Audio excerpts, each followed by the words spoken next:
Good evening, नमस्कार। YouTube के मेरे पहले एपिसोड पे आपका बहुत बहुत स्वागत। आज से करीब 1.5 साल पहले मैंने अपना एक ब्लॉग शुरू किया था, sharmaajay.com, जहां मैं अपने स्मार्टफोन इंडस्ट्री पे अपने ओपिनियन शेयर करता था, जो कि मेरे पिछले 12-13 साल के इस इंडस्ट्री के एक्सपीरियंस पे आधारित होते थे। उस ब्लॉग की रिस्पॉन्स को देखते हुए मैंने डिसाइड किया कि मुझे अपना एक YouTube चैनल भी स्टार्ट करना चाहिए। और ये पहला एपिसोड जो मेरा है, ये डेडिकेटेड है टुवर्ड्स द इम्पैक्ट ऑफ कोविड-19 on the smartphone industry in India.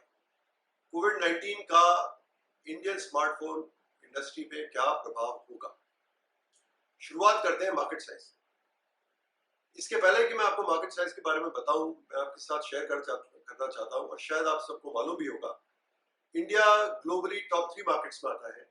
और इन टॉप 3 मार्केट्स में इंडिया इकलौता मार्केट है जहां ग्रोथ 2019 तक दिखाई दे रही थी, और शायद 2020 में भी लोगों ने अनुमान लगाया था कि ग्रोथ होगी। पर कोविड-19 के होने के बाद में सिचुएशन आज बहुत डिफरेंट है। जो उम्मीद लगाई गई थी कि ये 15 करोड़ 20 लाख का मार्केट 3 से 7% से ग्रो करेगा, वो आज उम्मीद लगाई जा रही है कि ये मार्केट 5 से 8% डीग्रो कर जाएगा। मतलब एक तरफ थी हमारी उम्मीद ग्रोथ की, और आज हम उम्मीद कर रहे हैं कि ये डीग्रोथ होगी। मतलब जो उम्मीद के अगेंस्ट में हम अगर कंपैरिजन करें, तो एक बहुत बड़ा गैप हमारे उम्मीद में और एक्चुअल जो इस साल में होगा वो हमें साफ दिखाई दे रहा है। जो कुछ भी, मैं इसमें कोई फिगर आपके साथ शेयर नहीं करना चाहता, क्योंकि आज की तारीख में सिचुएशन बहुत फ्लूइड है और हालात और बदल सकते हैं और ये सिचुएशन चेंज हो सकती है। ये मेरा ओपिनियन है, बेस्ड ऑन आज की तारीख में क्या कंडीशन है उसके ऊपर बेस्ड है। अब अगर हम देखें इंडिया में स्मार्टफोन मार्केट को, तो हम इसको दो भाग में बांटते हैं। एक H1 जो कि जनवरी टू जून पीरियड है, और एक H2 जो जुलाई टू दिसंबर पीरियड है। इंडिया में normally July to December period या H2 अच्छा होता है, क्योंकि इसी टाइम पे फेस्टिवल्स आते हैं इंडिया में, मेनली दिवाली, जो कि मेन बाइंग सीजन होता है इंडिया के लिए। बट इस साल वैसे भी H1 के अंदर काफी इंपैक्ट आएंगे कोविड-19 की वजह से, और जो डिमांड होगी H1 की वो भी उम्मीद की जा सकती है कि वो H2 में शिफ्ट करेगी। मतलब एक बहुत बुरा H1 और एक बेटर H2 की हम उम्मीद इस साल कर सकते हैं। अब हम आते हैं स्मार्टफोन इंडस्ट्री की 4 मेन कड़ियों पर, जो स्टार्ट होती है ब्रांड से, उसके बाद डिस्ट्रीब्यूटर, उसके बाद रिटेल, और लास्ट में कस्टमर। इन चारों कड़ियों पे इस कोविड-19 का क्या इम्पैक्ट होगा, ये मैं आपके साथ आज शेयर करूंगा। सबसे पहले स्टार्ट करते हैं कस्टमर पे क्या इम्पैक्ट होगा, क्योंकि मेरा मानना है कस्टमर इज किंग और सबसे मेन कस्टमर होता है, इसलिए शुरुआत कस्टमर से ही करनी चाहिए। सबसे पहला मेरा सोच है कि जो आज तक ये लड़ाई या जो कंपटीशन या जो एक कंपैरिजन होता था, जो मेनली हार्डवेयर स्पेसिफिकेशन के ऊपर और प्राइस के ऊपर होता था, ये जो सोच है ये शायद बदल जाएगा इस साल। अब हार्डवेयर के ऊपर शायद लोग उतना फोकस नहीं करेंगे, वो फोन के अंदर कुछ और चीज देखने की उम्मीद करेंगे, कुछ डिफरेंट चीज देखने की उम्मीद करेंगे, क्योंकि हार्डवेयर जो स्पेसिफिकेशन है मेरे हिसाब से ऑलरेडी उस लेवल पे पहुंच गया है जो लोगों की जरूरत से ऊपर है, और इसको और आगे ले जाने से कोई फायदा नहीं होगा, सिर्फ कॉस्ट इंक्रीज होगी। और जो अब इस हालात में कोई भी ब्रांड कॉस्ट इंक्रीज की तरफ देख नहीं सकता है, वो कोशिश करेगा अपनी कॉस्ट को रिड्यूस करने की। तो जैसा मैंने आपको कहा, सबसे पहला जो मेरा सोच है वो ये है कि जो हार्डवेयर स्पेसिफिकेशन है वो गेम चेंजर नहीं होंगे।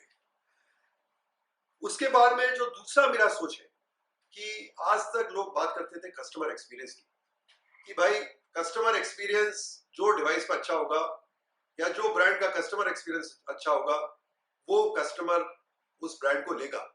मैं बोलता हूं कि जो कस्टमर एक्सपीरियंस है वो अब हार्डवेयर के ऊपर नहीं चलेगा, वो हार्डवेयर के ऊपर बिल्कुल नहीं चलेगा। एक्चुअली मेरा मानना है कि कस्टमर एक्सपीरियंस जो है वो डिवाइस पे नहीं देखा जाएगा, फोन पे नहीं देखा जाएगा, वो देखा जाएगा कंपनी के साथ और चैनल के साथ, कि कंपनी या चैनल के साथ कस्टमर का क्या एक्सपीरियंस है। आज तक, अगेन मैं रिपीट करता हूं, आज तक लोग देखते थे कि हमारा एक्सपीरियंस फोन के ऊपर कैसा है, लोग अब देखेंगे कि हमारा एक्सपीरियंस कंपनी के साथ और चैनल के साथ कैसा है।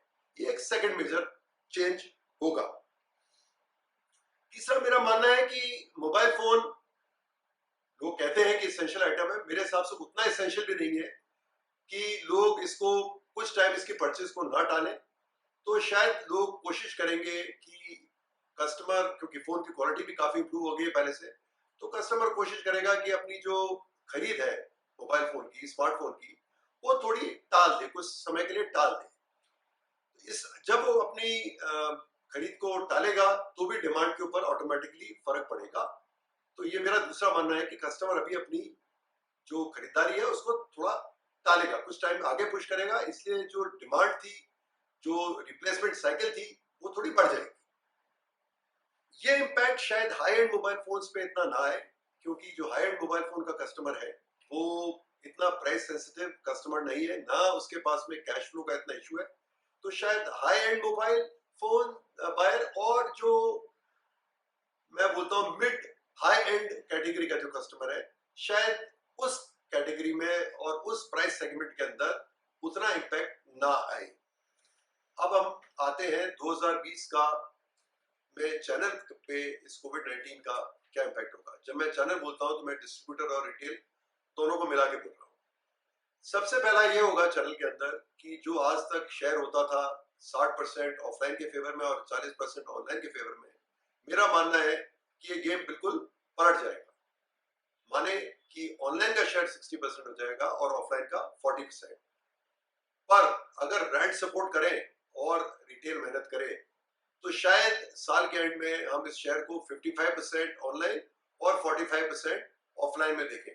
मतलब जो कई सालों से ऑफलाइन की जो गिरफ्त थी इस मार्केट के ऊपर, मेरा मानना है कि ये साल पहला साल होगा जब मेजर कंट्रीब्यूटर ऑनलाइन होगा और ऑफलाइन को थोड़ा बैक सीट लेना पड़ेगा। इस बैक सीट लेने के जो सीधा इम्पैक्ट आएगा, सबसे पहला वो इम्पैक्ट आएगा स्मॉल रिटेलर भाइयों पे, क्योंकि वो ऑलरेडी एक अपने पुअर वॉक-इन्स और कम वॉक-इन और अपने हाई ऑपरेटिंग एक्सपेंस से जूझ रहे थे, इसी उम्मीद के साथ कि आज नहीं तो कल सिचुएशन इंप्रूव होगी। बट अनफॉर्चुनेटली सिचुएशन इंप्रूव नहीं हुई और अब इस कोविड-19 के बाद क्लियर है कि सिचुएशन कुछ टाइम के लिए और इंप्रूव नहीं होगी। तो ये छोटे रिटेलर सबसे ज्यादा अफेक्ट होंगे और ये काफी तादाद में है और हम ये देख सकते हैं कि छोटे रिटेलर्स की संख्या घटेगी इस साल। मतलब total number of retail points जो मोबाइल फोन बेचते हैं उसमें थोड़ा घटत होगी।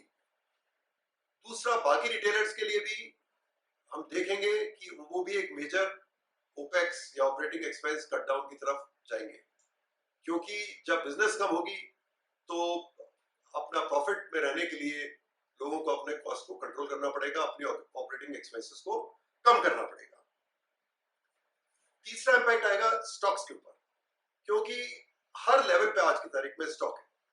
कंपनीज के पास में स्टॉक्स है अपने वेयरहाउसेस में, उनकी फैक्ट्रीज में मटेरियल पड़ा हुआ है असेंबली के लिए, डिस्ट्रीब्यूटर्स के पास स्टॉक्स पड़े हुए हैं, रिटेल के पास स्टॉक्स पड़े हुए हैं। तो आज की तारीख में करीब करीब पूरा चैनल चोक्ड है, स्टॉक से भरा हुआ है।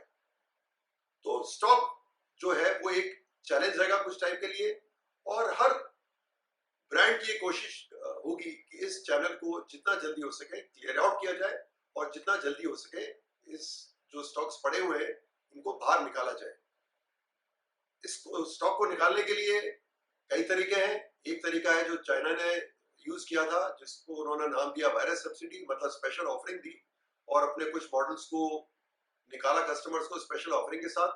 तो मेरा मानना है कि सेम चीज इंडिया में भी फॉलो होगी और मार्केट के खुलते ही, ऑफलाइन मार्केट के खुलते ही हम देखेंगे कि कंपनीज कुछ स्पेशल सब्सिडी देके कुछ पुराने मॉडल्स को बाहर निकालना शुरू करेंगे ताकि नए मॉडल्स को लॉन्च किया जा सके। कई सारी कंपनी और करीब सारी लीडिंग कंपनीज नए मॉडल्स की अपनी लॉन्च को रोक के बैठी हुई हैं और उनके लिए बहुत जरूरी है कि वो नए मॉडल्स को जल्दी से जल्दी मार्केट में उतारा जाए और उसको उतारने के पहले उनको चैनल के स्टॉक को फ्लश आउट करना पड़ेगा। तो स्टॉक फ्लश आउट एक सेकेंड इंपॉर्टेंट पॉइंट है जो हमें दिमाग में रखना पड़ेगा। इसी के साथ एक और इशू आता है चैनल आउटस्टैंडिंग का। ब्रांड ज्यादातर इतना क्रेडिट डिस्ट्रीब्यूटर्स को नहीं देते, तो शायद ब्रांड को क्रेडिट का इतना इशू आज की तारीख में नहीं आएगा और अगर आएगा भी तो बहुत लिमिटेड आएगा या वो सिक्योर्ड क्रेडिट होगा। पर जहां तक डिस्ट्रीब्यूटर्स का सवाल है, उनको थोड़ा चैलेंज आ सकता है, क्योंकि उन्होंने रिटेलर्स को आगे जो माल दिया है वो आई थिंक मोर और लेस सारा अनसिक्योर्ड क्रेडिट पर माल होता है।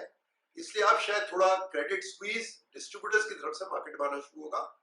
और इवन जो ब्रांड्स है वो भी जहां जहां उन्होंने थोड़ा अनसिक्योर्ड क्रेडिट किया हुआ था, उस क्रेडिट को सिक्योर करने की कोशिश करेंगे। मतलब हम देख पाएंगे आगे जाके कि थोड़ा मार्केट में क्रेडिट स्क्वीज आना शुरू हो जाएगा। एक तरफ नए स्टॉक्स, नए मॉडल्स पुश किए जाएंगे, दूसरी तरफ से एक क्रेडिट स्क्वीज का भी इशू आएगा। तो इसको, ब्रांड्स को और चैनल को हैंडल करना बहुत ही डिफिकल्ट हो सकता है। और मेरे हिसाब से वही ब्रांड जीतेगा जो इसको दोनों को बैलेंस कर पाए। आखिरी में जो हम डिस्कस करेंगे वो हम करेंगे डिस्कस ब्रांड्स। ब्रांड्स में भी काफी इंपैक्ट आएंगे। सबसे पहला इंपैक्ट आएगा ब्रांड्स पे प्राइसिंग का, क्योंकि ब्रांड्स को दो चीजों को ऑब्जर्व करना पड़ेगा। सबसे पहली चीज होगी जो रुपया टूटा है डॉलर के अगेंस्ट में, और दूसरा जो जीएसटी इंक्रीज हुआ है 6%, जो कि प्रोडक्ट के रेट्स को बढ़ाएगा। शायद आज तक जो गेम सिर्फ प्राइस पर लड़ा जा रहा था, शायद अब प्राइस पे गेम नहीं लड़ा जा पाएगा। तो ब्रांड्स शायद रियलाइज करेंगे कि उनको प्रोडक्ट के अंदर कुछ डिफरेंशिएशन लाना पड़ेगा, जैसा मैंने पहले बोला। तो हम उम्मीद कर सकते हैं कि नए प्रोडक्ट लॉन्चेस जो ब्रांड करेगा वो शायद स्पेसिफिकेशन के बियॉन्ड कुछ फॉर्म फैक्टर के ऊपर या किसी और चीज के ऊपर जो ब्रांड को लगता है कि बड़ा गेम चेंजर है, उसके ऊपर। मेरा मानना है सबसे मेजर जो इम्पैक्ट आएगा वो आएगा एक्सपेंसेस के ऊपर। हर ब्रांड अपने एक्सपेंसेस को कम करना चाहेगा। उन एक्सपेंसेस में जो दो मेजर एक्सपेंस है जहां आप कटौती की उम्मीद कर सकते हैं, वो है मार्केटिंग एक्सपेंसेस और operating expenses.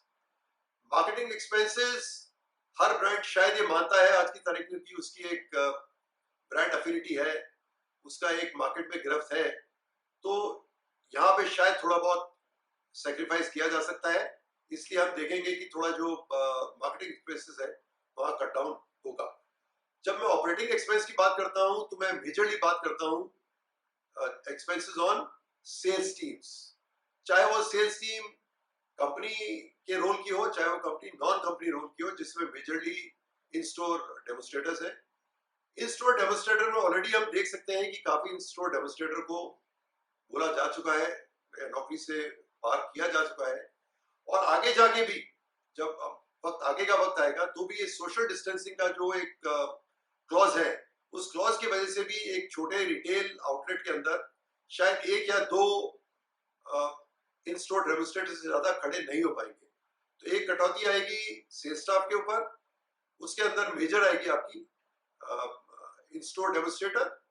As far as sales team is concern, वहां भी हम उम्मीद कर सकते हैं कि इनिशियली सैलरी कट्स होंगे, और अगर उससे भी काम ना चला तो हम देखेंगे कि कुछ ऑन रोल सेल्स स्टाफ को भी शायद नौकरी से फारिग किया जाए, जो शायद ठीक ना हो। पर आई डोंट थिंक कंपनियों के पास ज्यादा ऑल्टरनेटिव होगा, क्योंकि ये मार्केट जब साइज रिड्यूस हो रही है और कंपटीशन बढ़ रहा है, तो कंपनी के पास में सर्वाइव करने के लिए कॉस्ट कटिंग के अलावा शायद कोई वेपन होगा भी नहीं।